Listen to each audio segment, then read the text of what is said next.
वरी वसंदा खुशहाल सिंध जो उनवान हेठि कावश केटिन पारां ऐलानियल एकता ॾियारे जे हवाले सां सॼी सिंध जीअं कुंडी में तयारियूं जारी आहिनि।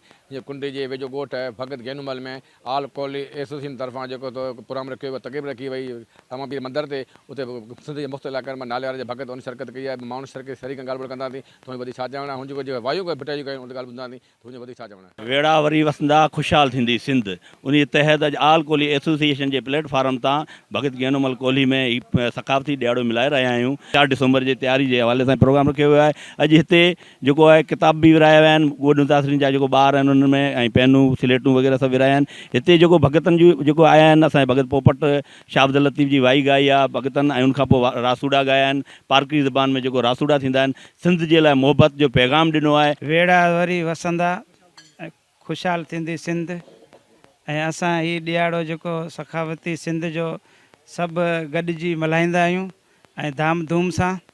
ऐं हीउ ॾींहुं असांखे हर ज़िंदगी में असांखे यादि रखंदा आहियूं, ऐं हीउ यादि हुअणु खपे। असांजे जेके बि ॿाहिरि जेके दोस्त भगत सभिनी जूं दोस्तनि जूं गॾिजी महिनतूं आहिनि, ऐं उन खां वधि में वधि साईं केटीएन वारनि जे मीडिया वारनि इन्हनि जूं महिनतूं आहिनि।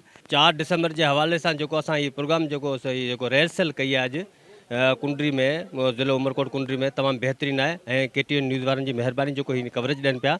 सुणी निकितासीं सिंध मां नबी सर जो नाम हली ॾिठमि हेकरे सिॼ विचीं जे शाम भूरियुनि जे बाज़ार में अलाही यामा याम कंध ते जंहिंजा कूंज वांगुरु ॻाढ़ा बदल गाम मारियुनि थियूं राइचिन मिसकिन चए मूंखे कारी हणियो काम दीद वॾा दामाम हुसन ॾिसी हैरान थिया।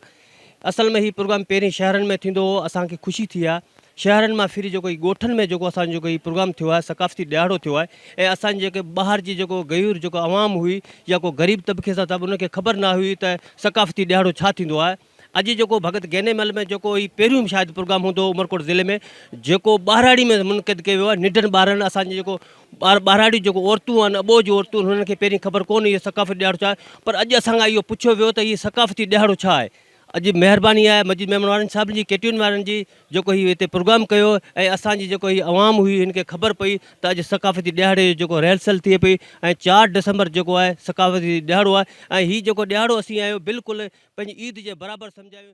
अॼोको प्रोग्राम असां आल कोहली एसोसिएशन जे प्लेटफॉर्म तां भगत गेनो जे ॻोठ में केटीएन वारनि जी महिरबानी जेको अहिड़ा प्रोग्राम करे मीडिया में ॾियनि था ऐं आवाम में ख़ुशियूं फैलाइनि था। जिन्हनि तव्हां ॻाल्हियूं ॿुधो हिते जेके शरीक माण्हू जी ॻाल्हि ॿुधी, सभिनी इहो चवणो हो त असां जेको सिंध जो जेको ॾियारो आहे, एकता ॾियारो आहे, असां जो जोश मल्हाए रहिया आहियूं, तयारी करे रहिया आहियूं। इनशाला 4 तारीख़ ते जेको असां धाम धूम सां मल्हाईंदासीं। ऐं जेके भगत हुआ उनजी शाह भिटाई वायु ॻाए वाज वॼाए छॾिया।